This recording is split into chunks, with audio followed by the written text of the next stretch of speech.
ಎಲ್ಲರಿಗೂ ನಮಸ್ತೆ. ಮನಸ್ಸಲ್ಲಿ ಚೂರು ಜಾಗ ಬೇಕಿದೆ ಕಥೆಯ ಮುಂದುವರೆದ ಭಾಗವಿದು. ಹಾಗೆ ಯಾರ್ಯಾರು ಹಿಂದಿನ ಸಂಚಿಕೆಗಳನ್ನು ಓದಿಲ್ಲ ಅವರೆಲ್ಲ ನನ್ನ ಪ್ರೊಫೈಲ್ನಲ್ಲಿ ಪ್ಲೇಲಿಸ್ಟ್ ನೋಡಿದರೆ ನಿಮಗೆ 1ರಿಂದ ಇಂದಿನ ಸಂಚಿಕೆಯವರೆಗೂ ಎಲ್ಲವೂ ಸಿಗುತ್ತೆ. ಋಷ್ಯಂಕನ ನಡೆಯನ್ನು ತಪ್ಪಾಗಿ ಭಾವಿಸಿದ ಋತ್ವಿ ಕೈ ಮತ್ತು ಬಾಯಿ ಎರಡೂ ಮುಂದೆ ಮಾಡಿ ಅವನಿಗೆ ನೋವು ಮಾಡುತ್ತಾಳೆ. ಅದೇ ಕೋಪದಲ್ಲಿ ಅವಳೊಂದಿಗೆ ಮಾತು ಬಿಡುವ ಋಷ್ ಅವಳು ಕೊಡುವ ತಿಂಡಿಯನ್ನು ಸಹ ಮುಟ್ಟಲ್ಲ. ಇದೇ ದಿನಚರಿಯಲ್ಲಿ 4 ದಿನ ಕಳೆಯುವ ಹೊತ್ತಿಗೆ ಲೋಹಿತ್ ಕರೆ ಮಾಡಿ ನಾಡಿದ್ದಿನಿಂದ 1 ತಿಂಗಳು ನಾನು ಬೆಂಗಳೂರಿನಲ್ಲೇ ಇರ್ತೀನಿ ಎಂದಾಗ ಹಣೆ ಒತ್ತಿಕೊಂಡು ಕುಳಿತ ಋಷ್ಗೆ ನಿವಿ ಕರೆ ಮಾಡಿ ಋತ್ವಿ ಇನ್ನೂ ಮನೆಗೆ ಬಂದಿಲ್ಲ ಎಂದು ಜೋರಾಗಿ ಅಳುತ್ತಾಳೆ. ಅವಳ ಮಾತನ್ನು ಕೇಳಿ ತನಗೂ ಒಳಗೊಳಗೆ ಆತಂಕವಾದರೂ ಡೋಂಟ್ ವರಿ ಪುಟ್ಟ, ಋತ್ವಿ ಎಲ್ಲಿದ್ದಾಳೆ ಅಂತ ನಾನು ನೋಡ್ತೀನಿ, ಅವಳನ್ನು ಕರ್ಕೊಂಡು ಬರ್ತೀನಿ, ಅವಳು ಸಿಕ್ಕ ತಕ್ಷಣ ಕಾಲ್ ಮಾಡ್ತೀನಿ ಎಂದು ಅವಳಿಗೆ ಸಮಾಧಾನ ಮಾಡಿ ಕಾಲ್ ಕಟ್ ಮಾಡಿದ ಋಷ್ ಟೈಮ್ ನೋಡುತ್ತಾ 10:30 ಆಯಿತು, ಎಲ್ಲಿಗೆ ಹೋಗಿದ್ದಾಳೆ ಇವಳು, ನನ್ನ ಪ್ರಾಣ ತಿನ್ನೋಕೆ ಅಂತಲೇ ನನ್ನ ಜೀವನಕ್ಕೆ ಬಂದಿದ್ದಾಳೆ ಎಂದುಕೊಂಡು ತಲೆ ಮೇಲೆ ಕೈ ಹೊತ್ತು ಕುಳಿತರು. ತಕ್ಷಣ ಅವತ್ತಿನ ಹಾಗೆ ಏನಾದರೂ ಎಂದುಕೊಂಡು ಅವಸರವಾಗಿ ನೈಟ್ ಡ್ರೆಸ್ಸಿನಲ್ಲೇ ಮನೆಯಿಂದ ಆಚೆಗೆ ಓಡುತ್ತಾನೆ. ರಸ್ತೆಯ ಇಕ್ಕೆಲಗಳಲ್ಲಿ ನೋಡುತ್ತಾ ನಿಧಾನವಾಗಿ ಕಾರ್ ಡ್ರೈವ್ ಮಾಡುತ್ತಿದ್ದವನ ಮನದಲ್ಲಿ ಏನೇನೋ ಆಲೋಚನೆಗಳು. ಅದು ಕೂಡ ಅವಳಿಗೇನಾದರೂ ಅಪಾಯವಾಗಿದ್ದರೆ ಎನ್ನುವ ಬೇಡದ ವಿಚಾರಗಳೇ ಬರುವಾಗ ಎಲ್ಲಿದ್ದಾಳೆ ಇವಳು, ಯಾಕಾದರೂ ನನ್ನ ಜೀವನಕ್ಕೆ ಬಂದಳೋ ಏನೋ, ಒಂಥರ ಬಿಸಿ ತುಪ್ಪವಾಗಿ ಹೋಗಿದ್ದಾಳೆ. ಅತ್ತ ಅವಳಿಗೆ ಏನಾದರೆ ನನಗೇನು ಅಂತ ಬಿಡಲೂ ಆಗಲ್ಲ. ಈಗ ಎಲ್ಲಿ ಅಂತ ಹುಡುಕ್ಲಿ ಇವಳನ್ನು. ಇನ್ಮೇಲೆ ನನ್ನ ಡ್ರೈವರ್ ಹತ್ರ ಹೇಳಿಬಿಡ್ತೀನಿ, ಸಂಜೆ 5:15ಗೆ ಆಫೀಸ್ ಹತ್ರ ಬಂದು ಇವಳನ್ನು ಮನೆಗೆ ಕರ್ಕೊಂಡು ಹೋಗಿ ಬಿಡು ಅಂತ, ಮತ್ತೆ ಬೆಳಗ್ಗೆ ನಾನೇ ಕರ್ಕೊಂಡು ಬರ್ತೀನಿ. ನಾನು ಯಾಕೆ ಇವಳ ಬಗ್ಗೆ ಇಷ್ಟೊಂದು ಥಿಂಕ್ ಮಾಡಬೇಕು, ಜಸ್ಟ್ ಬಿಕಾಸ್ ಆಫ್ ಅಂದರೆ ಅವತ್ತು ನಮ್ಮ ಮಧ್ಯೆ ಅದು ನಡೆದು ಹೋಗಿದೆ, ಅದಕ್ಕೆ ಅವಳು ನನ್ನ ಜವಾಬ್ದಾರಿ ಅಂದುಕೊಂಡ್ಬಿಟ್ಟೆ ನಾನು. ಅದಲ್ಲದೆ ಅವಳು ಆ ಕೆಲಸವನ್ನು ಬಿಟ್ಟಿದ್ದಾಳಲ್ವಾ, ಅದಕ್ಕೆ ಅವಳನ್ನು ಕೇರ್ ಮಾಡ್ತಾ ಇದ್ದೀನಿ, ಆ ಮೂಲಕ ಅವಳನ್ನು ಅಪ್ರಿಷಿಯೇಟ್ ಮಾಡ್ತಾ ಇದ್ದೀನಿ ಅಷ್ಟೇ, ಬೇರೆ ಏನೂ ಇಲ್ಲ ಎನ್ನುತ್ತಾ ತನ್ನ ಯೋಚನೆಗೆ ಬ್ರೇಕ್ ಹಾಕಿ ಅವತ್ತು ಋತ್ವಿ ತನ್ನ ಕಾರಿಗೆ ಅಡ್ಡ ಹಾಕಿದ ರಸ್ತೆಯ ಕಡೆ ಹೋಗುತ್ತಾನೆ. ಅಲ್ಲಿಯೂ ಇಲ್ಲ ಅವಳು. ಕರೆ ಮಾಡಿದರೆ ಸ್ವಿಚ್ ಆಫ್ ಎಂದೇ ಬರುತ್ತಿತ್ತು. ಸ್ಟೇರಿಂಗ್ ಮೇಲೆ ತಲೆ ಇಟ್ಟು ಕುಳಿತ ಋಷ್, ಲೇ ಬಿಳಿ ಹೆಗಣ, ಅದೆಲ್ಲಿದ್ದೀಯಾ, ಯಾವ ಬಿಲದಲ್ಲಿದ್ದೀಯೇ ನೀನು ಎಂದುಕೊಳ್ಳುತ್ತಿದ್ದವನ ತಲೆಗೆ ಏನೋ ಹೊಳೆದಂತೆ, ಯಾವುದಕ್ಕೂ ಒಮ್ಮೆ ಆಫೀಸ್ನ ನೋಡಿಬಿಡ್ತೀನಿ, ಇವತ್ತು ಕನ್ಸ್ಟ್ರಕ್ಷನ್ ಆಫೀಸಿಗೆ ಅವಳು ಬರಲಿಲ್ಲ, ನಾನೇ ಅವಳಿಗೆ ಜವಳಿ ಆಫೀಸ್ನಲ್ಲಿ ಕೆಲಸ ಕೊಟ್ಟಿದ್ದೆ, ಅಲ್ಲಿ ಹೋಗಿ CCTV ಚೆಕ್ ಮಾಡ್ತೀನಿ. ಆಫೀಸಿನಿಂದ ಆಚೆಗೆ ಹೋಗುವಾಗ ಯಾರ ಜೊತೆಗಾದರೂ ಹೋಗಿದ್ರೆ ಗೊತ್ತಾಗುತ್ತೆ ಎಂದುಕೊಂಡವನು ಮತ್ತೆ ಕಾರನ್ನು ಮನೆಯ ಕಡೆ ತಿರುಗಿಸಿದ್ದ. ಮನೆಯಿಂದ ಕೀ ತೆಗೆದುಕೊಂಡು ಎಷ್ಟು ಸಾಧ್ಯವೋ ಅಷ್ಟೂ ವೇಗವಾಗಿ ಕಾರ್ ಡ್ರೈವ್ ಮಾಡುತ್ತಾ ಆಫೀಸಿನ ಬಳಿ ಬರುತ್ತಾನೆ. ಮೊದಲು ಮೇನ್ ಸ್ವಿಚ್ ಆನ್ ಮಾಡಿದ ಋಷ್ CCTV ಕಂಟ್ರೋಲ್ ರೂಮಿಗೆ ಹೋಗೋದು ಬೆಟರ್ ಎಂದುಕೊಂಡು ಬಾಗಿಲು ತೆರೆದು ಒಂದು ಸಲ ಇವಳು ಸಿಕ್ಕರೆ ಸಾಕಿತ್ತು ಎನ್ನುತ್ತಲೇ ಅತ್ತ ಹೋಗುವಾಗ ರಿಸೆಪ್ಷನ್ನ ಕೌಂಟರ್ ಹತ್ತಿರ ಕಾಣುತ್ತಾಳೆ ಋತ್ವಿ. ಹುಡುಗಿ ನೆಲದ ಮೇಲೆ ತನ್ನ ದುಪ್ಪಟ್ಟ ಹಾಸಿ ತನ್ನ ಬ್ಯಾಗನ್ನೇ ತಲೆದಿಂಬು ಮಾಡಿಕೊಂಡು ಮುದ್ದು ಮುದ್ದಾಗಿ ಅಚ್ಚುಕಟ್ಟಾಗಿ ಮಲಗಿದ್ದಾಳೆ. ಅದನ್ನು ಕಂಡ ಋಷ್ನ ನರನಾಡಿಯಲ್ಲೆಲ್ಲ ಕೋಪ ಭುಗಿಲೆದ್ದು ಹೋಗಿತ್ತು. ಇವಳಜ್ಜಿ, ನಾನಿಲ್ಲಿ ಇವಳಿಗೆ ಏನಾಯಿತು, ಎಲ್ಲಿದ್ದಾಳೆ ಅಂತ ಹುಚ್ಚನ ಹಾಗೆ ಅರ್ಧ ಬೆಂಗಳೂರು ರೌಂಡ್ ಹಾಕಿದರೆ ಇವಳು ಒಳ್ಳೆ ರಾಜಕುಮಾರಿಯ ಹಾಗೆ ಮಲಗಿದ್ದಾಳೆ. ಅಟ್ಲೀಸ್ಟ್ ಫೋನ್ ಆನ್ ಮಾಡೋಕ್ಕೆ ಏನು ಕಷ್ಟ ಇವಳಿಗೆ, ಸ್ಟುಪಿಡ್ ತಂದು. ಇವಳು ನನ್ನ ಜೀವನಕ್ಕೆ ಬಂದಾಗಿಂದ ಹೀಗೆ ನನ್ನ ಪ್ರಾಣವನ್ನು ತಿನ್ನೋದೇ ಆಯಿತು ಎಂದೆಲ್ಲ ಬೈಯುತ್ತಾ ಅವಳ ಹತ್ತಿರ ಬರುವ ಋಷ್ಗೆ ಯಾವುದೇ ಚಿಂತೆ ಇಲ್ಲದೆ ನೆಮ್ಮದಿಯಿಂದ ನಿರಾಳವಾಗಿ ಮಲಗಿರುವ ಪುಟ್ಟ ಮಗುವಂತೆ ಕಂಡ ಹುಡುಗಿಗೆ ಜೋರು ಮಾಡಲು ಮನಸ್ಸೇ ಬರಲಿಲ್ಲ. 1-2 ನಿಮಿಷ ಅವಳನ್ನೇ ನೋಡುತ್ತಾ ಅವಳ ಹಣೆಯ ಮೇಲೆ ಹರಡಿದ್ದ ಮುಂಗುರುಳನ್ನು ಸರಿಸಿ ಅವಳ ಮೃದುವಾದ ಕೈಯನ್ನು ತನ್ನ ಒರಟು ಕೈಗೆ ತೆಗೆದುಕೊಂಡವನು, ಇಷ್ಟು ಚಂದ ಇರುವ ಕೈಗೆ 2 ಬಳೆ ಹಾಕಿದ್ದಾಳೆ ಹೆಗ್ಗಣ, ಕೈ ತುಂಬ ಬಳೆ ಹಾಕೋಕೆ ಏನು ಕಷ್ಟ ಇವಳಿಗೆ, ನೋಡೋಕೆ ತುಂಬ ಚಂದ ಇದ್ದೀನಿ ಅಂತ ಅಹಂಕಾರ ಜಾಸ್ತಿ ಇವಳಿಗೆ ಎನ್ನುತ್ತಿದ್ದವನ ನೋಟ ಸರಿದಿದ್ದು ಚಪ್ಪಲಿ ಕಳಚಿದ್ದ ಅವಳ ಪಾದದ ಕಡೆಗೆ. ಇವಳ ಕಾಲಿಗೆ ದೊಡ್ಡ ಗೆಜ್ಜೆ ಹೆಚ್ಚು ಸೂಟಾಗುತ್ತೆ, ಇದೆಲ್ಲ ಚಂದ ಇಲ್ಲ ಅಂತ ಅವತ್ತೇ ಹೇಳಿದ್ದೆ, ಆದರೂ ಇದೇ ಡಬ್ಬ ಗೆಜ್ಜೆ ಹಾಕಿದ್ದಾಳೆ.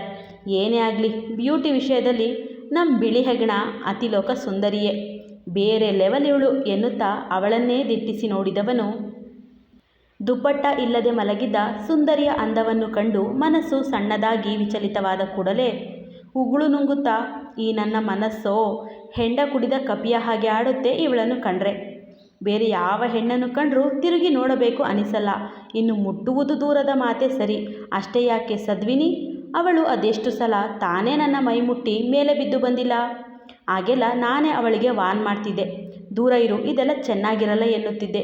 ಆದರೆ ಈ ಹೆಗ್ಗಣವನ್ನು ನೋಡಿದರೆ ಏನಾದರೂ ಕೀಟ್ಲೆ ಮಾಡಲೇಬೇಕು ಅನಿಸುತ್ತೆ. ನನ್ನ ಕೈಕಾಲು ಮನಸ್ಸು ನನ್ನ ಮಾತೇ ಕೇಳಲ್ಲ ಅನ್ನುತ್ತೆ. ಇದಕ್ಕೆ ಕಾರಣ ಬಹುಶಃ ಅದೇ ಇರಬೇಕು. ಅಂದರೆ ನಮ್ಮ ನಡುವೆ ಯಾವುದೇ ಅಂತರವಿಲ್ಲ ಎನ್ನುವುದೇ ಇರಬೇಕು ಎಂದುಕೊಳ್ಳುತ್ತಿದ್ದ ರುಷ್ನ ಕೈ ಹಿಡಿದ ರೀತಿಯಲ್ಲೇ ಅಂಗಾತ ಮಲಗಿದ ಹೆಣ್ಣು ಮಗ್ಗಲು ಬದಲಿಸುತ್ತಾಳೆ. ಈಗ ಅವನ ಅಂಗೈಗೆ ತನ್ನ ಕೆನ್ನೆ ಒತ್ತುತ್ತಾ ಕಾಲುಗಳನ್ನು ಮತ್ತಷ್ಟು ಮುದುರಿ ಮಲಗುತ್ತಿದ್ದ ಋತ್ವಿಯನ್ನು ಕಂಡು, ಹೀಗೆ ಆದರೆ ನಾನು ಬೆಳಗ್ಗಿನವರೆಗೂ ಇವಳನ್ನು ನೋಡಿಕೊಂಡು ಇಲ್ಲೇ ಇರಬೇಕು ಎನ್ನುತ್ತಾ, ಲೇ ಲೇ ಲೇ ಇವಳೆ ಎದಳೆ ಮೇಲೆ, ಇದೆಂಥ ನಿದ್ರೆ ನಿಂದು ಎಂದು ಗಡಸು ಧ್ವನಿಯಲ್ಲಿ ಎಚ್ಚರಿಸುತ್ತಾನೆ ಋಷ್. ಅವನ ದನಿ ಕೇಳುತ್ತಾ ಕಣ್ತೆರೆದ ಋತ್ವಿ, ಅಷ್ಟು ಬೇಗ ಬೆಳಗ್ಗೆ ಆಗಿ ಹೋಯ್ತಾ ಸರ್ ಎಂದು ಮೆಲ್ಲಗೆ ನುಡಿದು ಎದ್ದು ಕುಳಿತವಳು, ನನಗೆ 1 ಗಂಟೆ ಟೈಮ್ ಕೊಡಿ ಸರ್, ಮನೆಗೆ ಹೋಗಿ ಫ್ರೆಶ್ ಆಗಿ ಬರ್ತೀನಿ. ಓಹ್, ಇವತ್ತು ಸಂಡೇ ಅಲ್ವಾ ಸರ್, ಮರೆತೇ ಹೋಗಿತ್ತು ಎಂದು ಮೈ ಮುರಿಯುತ್ತಾ ನುಡಿದರೆ ಅವಳ ಈ ಭಂಗಿ ಅವನನ್ನು ಬಹುವಾಗಿ ಅವಳತ್ತ ಆಕರ್ಷಿಸುತ್ತಿತ್ತು. ಅವನು ಉತ್ತರಿಸದೆ ತನ್ನನ್ನೇ ನೋಡುತ್ತಿದ್ದುದನ್ನು ಕಂಡು ತಕ್ಷಣ ನಿದ್ರೆಯ ಪೊರೆಯನ್ನು ಕಳಚಿದ ಋತ್ವಿ ಮುಖದಪ್ಪ ಮಾಡುತ್ತಾ ಎದ್ದು ನಿಂತು ತನ್ನ ದುಪ್ಪಟ್ಟವನ್ನು ಮೈಮೇಲೆ ಹಾಕುತ್ತಾಳೆ. ಮುಗೀತಾ ಮೇಡಮ್ ನಿದ್ರೆ? ಅಲ್ಲಿ ನೀನಿನ್ನು ಮನೆಗೆ ಬಂದಿಲ್ಲ ಅಂತ ಅಳ್ತಾ ಕಂಗಾಲಾಗಿ ನಿಂಗೆ ಕಾಲ್ ಮಾಡಿ ಸೋತು ನನಗೆ ಕಾಲ್ ಮಾಡಿದ್ಲು. ನಾನು ಊರಿಡಿ ಸುತ್ತಿ ಸುತ್ತಿ ಸಾಕಾಗಿ ಹೋದರೆ ನೀನಿಲ್ಲಿ ಆರಾಮಾಗಿ ನಿದ್ರೆ ಮಾಡ್ತಾ ಇದ್ದೀಯಾ? ಕೊನೆ ಪಕ್ಷ ಅವಳಿಗೊಂದು ಕಾಲ್ ಮಾಡಬೇಕು ಅಂತ ಗೊತ್ತಿಲ್ವ ನಿಂಗೆ, ಇಡಿಯಟ್ ಎಂದು ಜೋರು ಮಾಡುತ್ತಾನೆ ಋಷ್. ಆಗ ಮೂತಿ ಉಬ್ಬಿಸಿದ ಋತ್ವಿ, ಅದು ನನ್ನ ಫೋನ್ ಬಿದ್ದು ಪೀಸ್ ಆಗಿ ಸ್ವಿಚ್ ಆಫ್ ಆಗಿದೆ ಸರ್ ಎನ್ನುತ್ತಾಳೆ. ಆಫೀಸ್ನಲ್ಲಿ ಫೋನ್ ಇತ್ತಲ್ಲ ಬಿಳಿ ಹೆಗಣ ಎಂದಿವನು ಜೋರು ಮಾಡಿದರೆ, ಅಕ್ಕನ ನಂಬರ್ ನೆನಪಿಲ್ಲ ಸರ್, ಸಡನ್ನಾಗಿ ಬಾಯಿಗೆ ಬರಲ್ಲ ಎನ್ನುತ್ತಾಳೆ. ಬೇರೆ ಯಾರ ನಂಬರ್ ಕೂಡ ಬಾಯಲ್ಲಿಲ್ವ ನಿಂಗೆ ಎಂದವನು ಈಗಲೂ ಗದರಿದರೆ, ನಿಮ್ಮ ನಂಬರ್ ಚೆನ್ನಾಗೇ ನೆನಪಿತ್ತು ಸರ್ ಎನ್ನುತ್ತಾಳೆ. ಹಾಂ, ಏನಂದೆ ಇವಳೆ, ನನ್ನ ನಂಬರ್ ನೆನಪಿತ್ತ ನಿಂಗೆ ಎಂದು ಅವನು ಅಚ್ಚರಿ ತೋರಿದರೆ, ಹ್ಞೂ ಸರ್, ನಿಮ್ಮದು ಫ್ಯಾನ್ಸಿ ನಂಬರ್ ಅಲ್ವಾ, ಹಾಗಾಗಿ ಚೆನ್ನಾಗೇ ನೆನಪಿತ್ತು ಎಂದು ಸುಹಾಸದಿಂದಲೇ ಹೇಳುತ್ತಾಳೆ ಅವಳು. ಮತ್ತೆ ನನಗೆ ಕಾಲ್ ಮಾಡೋಕ್ಕೆ ಏನೇ ಕಷ್ಟ ನಿಂಗೆ ಎಂದು ಇವನು ಈ ಬಾರಿಯೂ ಗದರಿದರೆ, ನೀವು ನನ್ನ ಜೊತೆ ಮಾತು ಬಿಟ್ಟಿದ್ರಲ್ಲ ಸರ್, ಅದಕ್ಕೆ ಸುಮ್ಮನಾಗಿ ಬಿಟ್ಟೆ ಎನ್ನುತ್ತಾಳೆ. ಮೂತಿ ಮೇಲೆ ಗುದ್ದಿದ್ರೆ ಗುಲಾಬಿ ಹೂವಿನಂತಿರುವ ನಿನ್ನ ತುಟಿ ಕಲಸೋದ ಜಾಮೂನ್ ಥರ ಆಗಿ ದಾಳಿಂಬೆ ಹರಳಿನ ಹಾಗಿರುವ ಹಲ್ಲುಗಳು ಉದುರಿ ಹೋಗಬೇಕು ನಿಂಗೆ. ನಾನು ಮಾತಾಡಲ್ಲ ಅಂತ ಸುಮ್ಮನೆ ಆಗಿಬಿಟ್ಟೆ ಅಂತ ಎಷ್ಟು ಸುಲಭವಾಗಿ ಹೇಳ್ತಾ ಇದೆಯಾ ನೋಡು. ನಾನು ಮತ್ತು ನಿನಗಾಗಿ ಪರದಾಡ್ತಿದ್ರೆ, ಅದು ಸರಿ, ನೀನ್ಯಾಕೆ ಇಲ್ಲಿದ್ದೀಯಾ? 5:15ಗೆ ಮನೆಗೆ ಹೋಗಬೇಕು ತಾನೇ ಎಂದ ಋಷ್ಗೆ. ಅದು ಬಹುಶಃ ನನ್ನ ಶುಗರ್ ಲೆವೆಲ್ ಕಮ್ಮಿ ಆಗಿತ್ತು ಅನಿಸುತ್ತೆ ಸರ್, ಒಂಥರ ಆಯಾಸ ಆಗ್ತಾಯಿತ್ತು, ಅದಕ್ಕೆ ಅಕ್ಕ ಹೇಳಿದ ಹಾಗೆ ಉಪ್ಪು ಸಕ್ಕರೆ ಮಿಕ್ಸ್ ಮಾಡಿ ನೀರು ಕುಡಿದು ಮನೆಗೆ ಹೋಗುವ ಮುನ್ನ ಒಂದು ಸಲ ಮುಖ ತೊಳೆಯೋಣ ಅಂತ ಬಾತ್ರೂಮ್ಗೆ ಹೋದೆ. ಅಷ್ಟರಲ್ಲೇ ಯಾವುದೋ ಹೊಸ ನಂಬರ್ನಿಂದ ಕಾಲ್ ಬಂತು. ಪಿಕ್ ಮಾಡಿ ಮಾತನಾಡುವ ಹೊತ್ತಿಗೆ ನನಗೆ ತಲೆ ಸುತ್ತು ಬಂದು ಬಿದ್ದು ಬಿಟ್ಟೆ. ಫೋನ್ ಕೂಡ ಒಡೆದು ಹೋಯಿತು. ಆದರೆ ಯಾರಿಗೂ ಗೊತ್ತಾಗಿಲ್ಲ. ಟೈಮ್ ಆದಮೇಲೆ ಎಲ್ಲರೂ ಅವರವರ ಪಾಡಿಗೆ ಮನೆಗೆ ಹೋಗಿದ್ದಾರೆ. ಕೃಷ್ಣಣ್ಣ ಸಹ ಆಫೀಸ್ ಬಾಗಿಲು ಹಾಕಿಕೊಂಡು ಹೋಗಿದ್ದಾರೆ. ಎಚ್ಚರ ಆದಮೇಲೆ ಇಲ್ಲಿಗೆ ಬಂದೆ. ಆಗಲೇ ಟೈಮ್ 8 ಗಂಟೆ ಆಗಿತ್ತು. ಏನು ಮಾಡಬೇಕು, ಯಾರನ್ನು ಕರೆಯೋದು ಗೊತ್ತಾಗಲಿಲ್ಲ ಸರ್. ನಿಮಗೆ ಕಾಲ್ ಮಾಡಿದರೆ ಜೋರು ಮಾಡ್ತೀರಾ? ಇನ್ನು ಇಲ್ಲಿ ಕೆಲಸ ಮಾಡುವ ಯಾರ ನಂಬರ್ ಕೂಡ ನನಗೆ ನೆನಪಿಲ್ಲ, ಫೋನ್ನಲ್ಲಿ ಸೇವ್ ಆಗಿದೆ ಅಷ್ಟೇ. ನಾಳೆ ಒಂದು ದಿನ ನೀರು ಕುಡಿದುಕೊಂಡು ಬದುಕಿದರೆ ನಾಡಿದ್ದು ಮನೆಗೆ ಹೋಗ್ಬೋದು ಅಂತ ನನ್ನ ದುಪ್ಪಟ್ಟ ಹಾಸಿಕೊಂಡು ಇಲ್ಲೇ ಮಲಗಿಬಿಟ್ಟೆ ಸರ್. ಮತ್ತು ನಿದ್ರೆ ಕೂಡ ಚೆನ್ನಾಗೇ ಬಂದುಬಿಡ್ತು ಎಂದು ಪೆಚ್ಚು ಮುಖ ಮಾಡುತ್ತಾಳೆ ಋತ್ವಿ. ಆಹಾ, ನಿನ್ನ ಯೋಚನೆಗಳು, ಒಂದು ಕಾಲ್ ಮಾಡೋಕ್ಕೆ ಕಷ್ಟ ಇವಳಿಗೆ, ಮೊದಲು ನಿವಿಗೆ ಕಾಲ್ ಮಾಡು ಎಂದು ತನ್ನ ಫೋನ್ ಕೊಟ್ಟಾಗ ಫೋನ್ ಪಡೆದು ನಿವಿಗೆ ಕರೆ ಮಾಡಿ ವಿಷಯ ತಿಳಿಸಿದ ಋತ್ವಿ, ನೀನೇನು ಹೆದರಬೇಡ ಅಕ್ಕ, ನನಗೇನೂ ಆಗಿಲ್ಲ ಎಂದು ಸಮಾಧಾನ ಮಾಡುತ್ತಾಳೆ.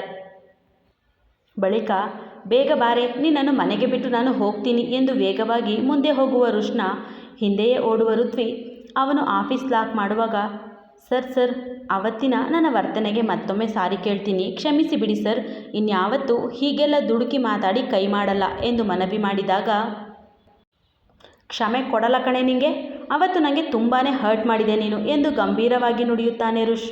ಆಗ ಋತ್ವಿ, ಸರ್ ಪ್ಲೀಸ್ ಸರ್, ತಪ್ಪಾಯಿತು, ಇನ್ಮೇಲೆ ಹೀಗೆಲ್ಲ ಮಾಡಲ್ಲ ನಾನು, ಇದೊಂದು ಸಲ ಕ್ಷಮಿಸಿ ಬಿಡಿ ಎಂದು ಮತ್ತೆ ಮನವಿ ಮಾಡಿದರೆ, ಬಿಗುಮಾನದ ಮುಖ ಮಾಡುವ ಋಷ್, ಏನೋ ನೀನು ಇಷ್ಟು ರಿಕ್ವೆಸ್ಟ್ ಮಾಡ್ತಾ ಇದೆಯಾ ಅಂತ ಕ್ಷಮೆ ಕೊಡ್ತೀನಿ, ಆದರೆ ಒಂದು ಕಂಡೀಷನ್ ಎಂದಾಗ ಹುಬ್ಬು ಬೆಸೆದ ಋತ್ವಿ, ಪೂರಿ ಸಾಗು ತರಬೇಕಾ ಎಂದರೆ ಅದಲ್ಲ ಎನ್ನುತ್ತಾನೆ ಋಷ್.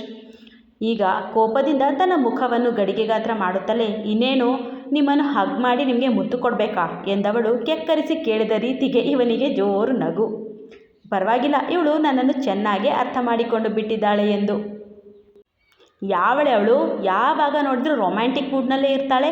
ಇನ್ಮೇಲೆ ರವಿಚಂದ್ರನ್ ಮೂವಿ ನೋಡೋದು ಕಮ್ಮಿ ಮಾಡಿ ಇವಳೆ ಎಂದವನಿಗೆ, ಯಾವಾಗಲೂ ನೀವು ಮಾಡೋದನ್ನು ನಂಗೆ ಯಾಕೆ ಹೇಳೋದು ಸರ್? ನೀವೇ ಯಾವಾಗಲೂ ರೊಮ್ಯಾಂಟಿಕ್ ಮೂಡ್ನಲ್ಲಿರೋದು, ನಾನಲ್ಲ.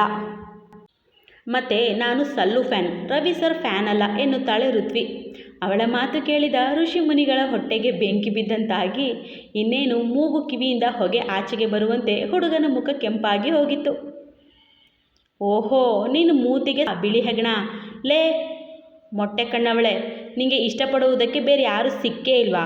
ಸಲ್ಲು ಅಂತೆ ಸಲ್ಲು, ಅದು ಕೂಡ ಪೂರ್ತಿ ಹೆಸರನ್ನು ಕರೆಯಲ್ಲ. ನಿನ್ನ ಏಜಿಗೆ ಕಂಪೇರ್ ಮಾಡಿದ್ರೆ ಅವನು ಅಂಕಲ್ ಆಗ್ತಾನೆ ಕಣೆ ಎಂದವನ ಕೆಂಪು ಮೂತಿ ಕಂಡು, ಈಗ ನಿಮ್ಗೆ ಯಾಕೆ ಇಷ್ಟು ಕೋಪ ಬಂತು ಸರ್? ಸಲ್ಲು ಯಾಕೆ ನನಗೆ ಅಂಕಲ್ ಆಗಬೇಕು? ಅವರು ನನ್ನ ಫಸ್ಟ್ ಕ್ರಷ್, ಫಸ್ಟ್ ಲವ್. ಅವರು ಮದುವೆ ಆಗೋವರೆಗೂ ನಾನಂತೂ ಅವರನ್ನೇ ಇಷ್ಟಪಡ್ತೀನಿ. ಮತ್ತು ಅವರನ್ನು ಅಂಕಲ್ ಅಂತೆಲ್ಲ ಹೇಳಬೇಡಿ. ಬೇಗ ಮನೆಗೆ ಕರ್ಕೊಂಡು ಹೋಗಿ ಸರ್, ಹೊಟ್ಟೆ ಹಸಿಯುತ್ತಿದೆ ಎನ್ನುತ್ತಾಳೆ ಋತ್ವಿ. ಕರ್ಕೊಂಡು ಹೋಗಲ್ಲ. ನಿನ್ನ ಸಲ್ಲುಗೆ ಕಾಲ್ ಮಾಡಿ ಬರುವುದಕ್ಕೆ ಹೇಳು, ಅವನ ಜೊತೆ ಹೋಗೆ ಎನ್ನುತ್ತಾ ಕೈ ಕಟ್ಟಿ ನಿಂತು ಬಿಡುತ್ತಾನೆ ಋಷ್. ಈಗೇನು ನೀವು ಕರ್ಕೊಂಡು ಹೋಗಲ್ವಾ? ಬೇಡ ಬಿಡಿ, ನಾನೇ ನಡ್ಕೊಂಡು ಹೋಗ್ತೀನಿ ಎಂದವಳು ಒಂದು 10 ಹೆಜ್ಜೆ ಮುಂದೆ ಹೋಗಿ, ಇದೇನಿದು, ಈ ಸರ್ ನನ್ನನ್ನು ಕರ್ಕೊಂಡು ಹೋಗೋಕ್ಕೆ ಬರಲೇ ಇಲ್ಲ. ಅಯ್ಯೋ ಮಂಜುನಾಥ, ನಾನೊಬ್ಬಳೇ ಹೇಗೆ ಹೋಗೋದು ಎಂದು ಮೆಲ್ಲಗೆ ಹಿಂದೆ ತಿರುಗಿ ನೋಡಿದರೆ ಅವನಿನ್ನು ಕೋಪದ ಮುಖ ಹೊತ್ತೇ ನಿಂತಿದ್ದಾನೆ. ವಿಧಿ ಇಲ್ಲದೆ ತಾನೇ ಅವನ ಹತ್ತಿರ ಹೋದ ಋತ್ವಿ, ಸರ್ ಯಾಕಿಷ್ಟು ಕೋಪ? ಪ್ಲೀಸ್ ಮನೆಗೆ ಕರ್ಕೊಂಡು ಹೋಗಿ ಎಂದರೆ, ಈ ಮಹಾನುಭಾವ ಮತ್ತು ಸಲ್ಮಾನ್ ಖಾನ್ ಇಷ್ಟ ಇಲ್ಲ ಅಂತ ಹೇಳು ಅನ್ಬೇಕಾ?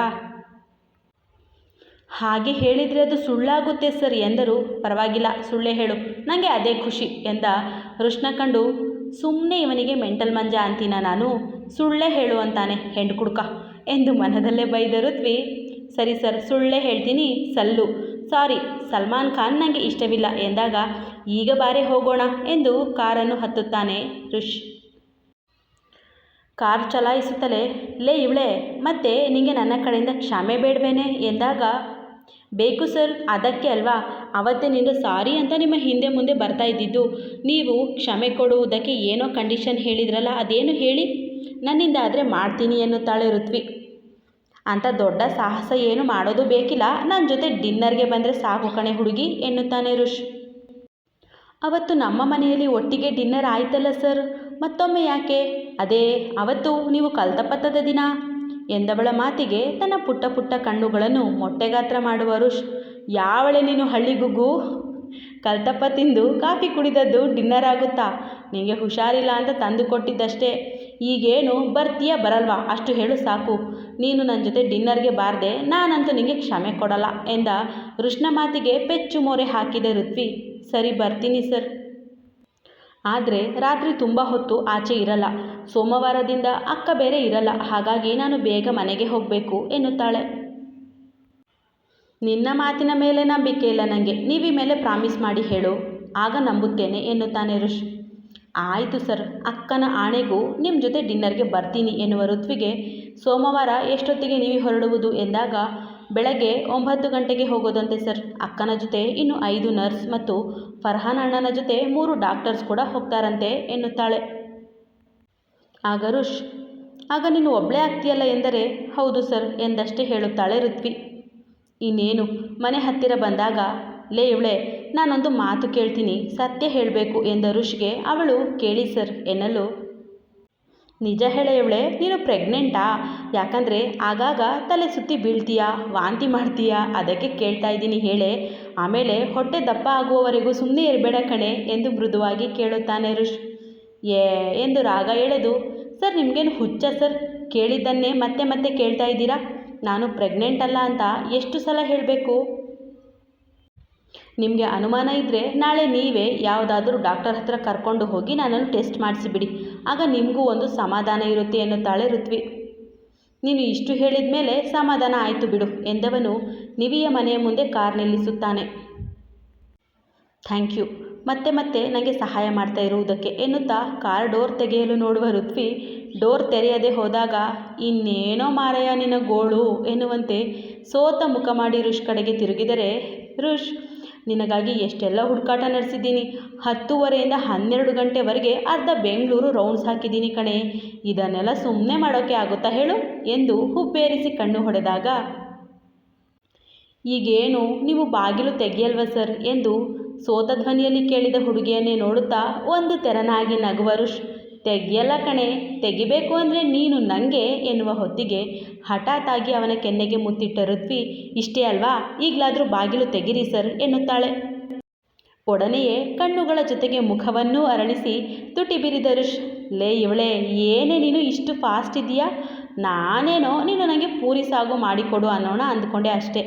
ಆದರೆ ನೀನು ಕಳ್ಳಿ ಕಣೆ, ಈ ರೀತಿ ನಿನ್ನ ಆಸೆಯನ್ನು ತೀರಿಸಿಕೊಂಡು ಬಿಟ್ಟೆ ಅಲ್ವಾ ಎನ್ನಲು ಋತ್ವಿ ಮನದಲ್ಲೇ, ಆಹಾ ಎಷ್ಟು ಸುಳ್ಳು ಹೇಳ್ತಾ ಇದ್ದಾನೆ ನೋಡು ಹಂದಿ, ಈಗ ಇವನು ಕೇಳ್ತಾ ಇದ್ದಿದ್ದೇ ಮುತ್ತು ಕೊಡು ಅಂತ, ಆದರೂ ನಾಟಕ ಆಡ್ತಾನೆ ಎಂದುಕೊಳ್ಳುವಾಗ ಮನೆಯ ಬಾಗಿಲು ತೆರೆದು ನಿವಿ ಬರುವುದು ಕಾಣುತ್ತದೆ.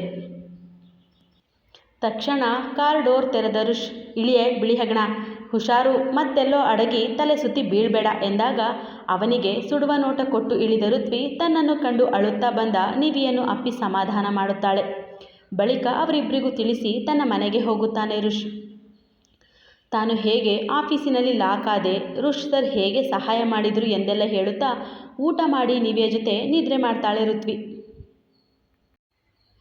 ಮಾರನೇ ದಿನ ಬೆಳಗ್ಗೆ, ಅಕ್ಕ ಅದೆಲ್ಲ ಗೊತ್ತಿಲ್ಲ, ಸಲ್ಲು ನನಗೆ ಮಾತ್ರ, ಅದಕ್ಕೆ ನೋಡಿಲ್ಲಿ ಬೀಯಿಂಗ್ ಹ್ಯೂಮನ್ ಅಂತ ಬರೆದಿರುವ ಅವರ ಚಿತ್ರವಿರುವ ಟೀ ಶರ್ಟ್ ಹಾಕ್ಕೊಂಡಿರೋದು ನಾನು, ಹಾಗಾಗಿ ನೀನು ಬರೀ ಹೀರೋಯಿನ್ ಅಷ್ಟೇ, ಎಲ್ಲ ಹಾಡಿಗೂ ನಾನೇ ಸಲ್ಲು ಎಂದ ಋತ್ವಿಗೆ, ಹೋಗೆ ಋತ್ವಿ, ಇದು ಬರೀ ಮೋಸ, ಎಲ್ಲ ಹಾಡಿಗೂ ನಾನು ಹುಡುಗಿಯರ ಹಾಗೆ ಆ್ಯಕ್ಟ್ ಮಾಡಬೇಕಾ? ನನಗೆ ಅದೆಲ್ಲ ಗೊತ್ತಾಗಲ್ಲ, ನೀನೇ ಚಂದ ಮಾಡ್ತೀಯ, ಅದಕ್ಕೆ ನೀನೇ ಮಾಡೇ ಪ್ಲೀಸ್ ಎಂದು ಅಳುವ ಮುಖ ಮಾಡುತ್ತಾಳೆ ನಿವೇದಿತಾ. ಹೋಗಲಿ ಬಿಡು, ಅಳಬೇಡ, ಈಗ ನೀನೇ ನನ್ನ ಸಲ್ಲು, ನಾನು ಮಾಧುರಿ, ಐಶ್ವರ್ಯ, ಭಾಗ್ಯಶ್ರೀ, ಪ್ರೀತಿ ಜಿಂಟಾ, ಕಾಜಲ್, ರಾಣಿ ಮುಖರ್ಜಿ, ಕತ್ರಿನಾ ಎಲ್ಲಾನು, ಓಕೆನಾ? ಕಮ್ ನಿವಿಯಕ್ಕ, ಲೆಟ್ಸ್ ಡ್ಯಾನ್ಸ್ ಎಂದು ದೊಡ್ಡ ಸೌಂಡ್ನಲ್ಲಿ ಸಲ್ಮಾನ್ ಹಿಟ್ಸ್ ಹಾಕುವ ಋತ್ವಿ ಸಲ್ಮಾನ್ ಜಾಗದಲ್ಲಿ ನಿವಿಯನ್ನು ನಿಲ್ಲಿಸಿ ತಾನು ಡ್ಯಾನ್ಸ್ ಮಾಡಲು ಶುರು ಮಾಡುತ್ತಾಳೆ. ಇಬ್ಬರಿಗೂ ಗೊತ್ತಿಲ್ಲ ಬಾಗಿಲ ಬಳಿ ಪೂರ್ತಿ ಚಟರ್ಜಿ ಪರಿವಾರ ನಿಂತಿದೆ ಎಂದು. ನಿವಿಗೆ ಹೆಚ್ಚೇನು ಕೆಲಸವಿಲ್ಲ, ಅವಳು ಸುಮ್ಮನೆ ನಿಂತರೆ ನಮ್ಮ ಋತ್ವಿ ಮಾತ್ರ ಹೀರೋಯಿನ್ಗಳ ನಕಲು ಮಾಡುತ್ತಾ ಏಕ್ತಾ ಟೈಗರ್ ಹಾಡು ಹಾಕಿ, ಅಕ್ಕ ಬೆಲ್ಲಿ ಡ್ಯಾನ್ಸ್ ಮಾಡ್ತೀನಿ ನೋಡು ಎನ್ನುತ್ತಲೇ ಬೆಲ್ಲಿ ಡ್ಯಾನ್ಸ್ನಂತೆಯೇ ತನ್ನ ಸೊಂಟ ಮತ್ತು ಹೊಟ್ಟೆಯನ್ನು ಕುಲುಕಿಸುವಾಗ ನಿವಿಯ ಜೊತೆಗೆ ಋಷ್ ಮತ್ತವನ ಕುಟುಂಬ ಕೂಡ ದಂಗಾಗಿ ಹೋಗಿತ್ತು. ಅಷ್ಟು ಪರ್ಫೆಕ್ಟ್ ಆಗಿತ್ತು ಅವಳ ಬೆಲ್ಲಿ ಡ್ಯಾನ್ಸ್. 6-7 ಹಾಡಿಗೆ ಡ್ಯಾನ್ಸ್ ಮಾಡಿದರೂ ದಣಿಯದ ಋತ್ವಿ ಮುಂದಿನ ಹಾಡಿಗೆ ಹೋಗುವಾಗ ಚಟರ್ಜಿ ಪರಿವಾರದವರನ್ನು ನೋಡಿ ಕರೆಯುತ್ತಾಳೆ ನಿವಿ. ಅವರೆಲ್ಲರನ್ನು ನೋಡಿ ತುಸು ಮುಜುಗರದಿಂದ ತಲೆ ತಗ್ಗಿಸಿದ ಋತ್ವಿ ಮೆಲ್ಲನೆ ಸ್ವಲ್ಪ ತಲೆ ಎತ್ತಿ ನೋಡಿದರೆ ಅವಳನ್ನೇ ಕೊಲ್ಲುವ ಹಾಗೆ ಗುರಾಯಿಸುತ್ತಿದ್ದಾನೆ ಋಷ್. ಆಂಟಿ, ಅಂಕಲ್, ತಾತ, ಅಜ್ಜಿ, ಅಣ್ಣ ಬನ್ನಿ ಒಳಗೆ, ಬಡವರ ಮನೆಗೆ ಭಾಗ್ಯ ಬಂದಂತೆ ಆಯಿತು ನೀವೆಲ್ಲ ಬಂದಿದ್ದು, ನನಗಂತೂ ತುಂಬ ಖುಷಿಯಾಗ್ತಾ ಇದೆ, ಬನ್ನಿ ಕೂರಿ ಎಂದು ನಿವಿ ಸಂಭ್ರಮ ತೋರುವಾಗ, ನಾಳೆಯಿಂದ 1 ತಿಂಗಳು ನೀನು ಊರಲ್ಲಿ ಇರಲ್ಲ ಅಂತ ಗೊತ್ತಾಯಿತು, ಅದಕ್ಕೆ ಋತ್ವಿಯನ್ನು ನಮ್ಮ ಮನೆಗೆ ಕರ್ಕೊಂಡು ಹೋಗೋಣ ಅಂತ ಬಂದ್ವಿ ಎನ್ನುತ್ತಾರೆ ವಾಮನ್. ತಕ್ಷಣ ನಿವಿಯ ಕೈಯನ್ನು ಚಿವುಟುವ ಋತ್ವಿ, ನಾನು ಎಲ್ಲಿಗೂ ಹೋಗಲ್ಲ ಎನ್ನುವಂತೆ ಕಣ್ಣಲ್ಲೇ ಸನ್ನೆ ಮಾಡಿದರೆ ಆ ಸನ್ನೆ ನಿವಿಗಿಂತ ಚೆನ್ನಾಗಿ ಅರ್ಥವಾಗಿದ್ದು ಮಾತ್ರ ಋಷ್ಗೆ. ಆಗ ನಿವಿ, ಋತ್ವಿ ಎಲ್ಲರಿಗೂ ಕಾಫಿ ಮಾಡ್ತೀಯಾ ಎಂದಾಗ, ಹ್ಞೂ ಅಕ್ಕ ಮಾಡ್ತೀನಿ, ಕಾಫಿ ಜೊತೆಗೆ ಬಿಸಿಬೇಳೆ ಬಾತ್ ಕೂಡ ಮಾಡ್ತೀನಿ, ಕಾಫಿ ತಿಂಡಿ ಮುಗಿಸಿಕೊಂಡೇ ಇವರೆಲ್ಲ ಹೋಗಲಿ ಎಂದ ಋತ್ವಿ ಪರೋಕ್ಷವಾಗಿ ತಾನು ಅವರ ಮನೆಗೆ ಹೋಗಲ್ಲ ಎಂದು ಹೇಳಿ ಅಡುಗೆ ಮನೆಗೆ ಹೋದರೆ 2 ನಿಮಿಷ ಸುಮ್ಮನಿದ್ದ ಋಷ್, ನನಗೆ 1 ಲೋಟ ಬಿಸಿನೀರು ಬೇಕು, ನಿವಿ ಪುಟ್ಟ ನೀನು ಇವರ ಜೊತೆ ಮಾತಾಡ್ತಾ ಇರು, ಇವರು ಏನು ಹೇಳ್ತಾರೆ ಅಂತ ಕೇಳ್ತಾ ಇರು, ನಾನು ಋತ್ವಿಯವರ ಹತ್ರ ನೀರು ಬಿಸಿ ಮಾಡಿಸಿಕೊಂಡು ಕುಡಿದು ಬರ್ತೀನಿ ಎಂದು ಸೀದಾ ಅಡುಗೆ ಮನೆಗೆ ಹೋಗುತ್ತಾನೆ. ತಕ್ಷಣ ವಾಮನ್ರವರು ತಮ್ಮ ಕುಟುಂಬದ ಕಡೆಗೆ ಸನ್ನೆ ಮಾಡುತ್ತಾರೆ. ಇತ್ತ ಅಡುಗೆ ಮನೆಗೆ ಬಂದ ಋಷಿಮುನಿಗಳು, ಲೇ ಯಾವಳೆ ಅವಳು, ನನಗೆ ಸಲ್ಲು ಬೇಕು ಅಂತ ಬೆಲ್ಲಿ ಡ್ಯಾನ್ಸ್ ಮಾಡ್ತಾ ಇದ್ದವಳು, ಇದೆಲ್ಲ ಗೊತ್ತಾ ನಿಂಗೆ? ಹಾಗಾದರೆ ನಾವು ಡಿನ್ನರ್ಗೆ ಹೋದಾಗ ನನಗೆ ಡ್ಯಾನ್ಸ್ ಹೇಳಿಕೊಡೆ ಇವಳೆ ಎನ್ನುತ್ತಾ ತರಕಾರಿ ಹೆಚ್ಚುತ್ತಿದ್ದ ಋತ್ವಿಯನ್ನು ಹಿಂದಿನಿಂದ ಬಳಸುತ್ತಾನೆ. ಕಥೆ ಮುಂದುವರಿಯುವುದು ಎಂದಿನಂತೆ ನಿಮ್ಮ ಪ್ರೋತ್ಸಾಹದ ನಿರೀಕ್ಷೆಯಲ್ಲಿ. ಹಾಗೆ ಕತೆ ಇಷ್ಟವಾಗ್ತಾ ಇದ್ದರೆ ಲೈಕ್ ಮಾಡಿ, ಕಮೆಂಟ್ ಮಾಡಿ, ಶೇರ್ ಮಾಡೋದನ್ನು ಮರಿಬೇಡಿ. ಇದುವರೆಗೂ ಯಾರ್ಯಾರು ನನ್ನ ಚಾನಲ್ಗೆ ಸಬ್ಸ್ಕ್ರೈಬ್ ಆಗಿಲ್ವೋ ಅವರೆಲ್ಲ ಸಬ್ಸ್ಕ್ರೈಬ್ ಆಗಿ ನನ್ನ ಕಥೆಯನ್ನು ಕೇಳಿ ಆ ಮೂಲಕ ನನ್ನನ್ನು ಪ್ರೋತ್ಸಾಹಿಸಿ. ಕತೆ ಕೇಳಿದ್ದಕ್ಕೆ ನಿಮ್ಮೆಲ್ಲರಿಗೂ ಧನ್ಯವಾದಗಳು.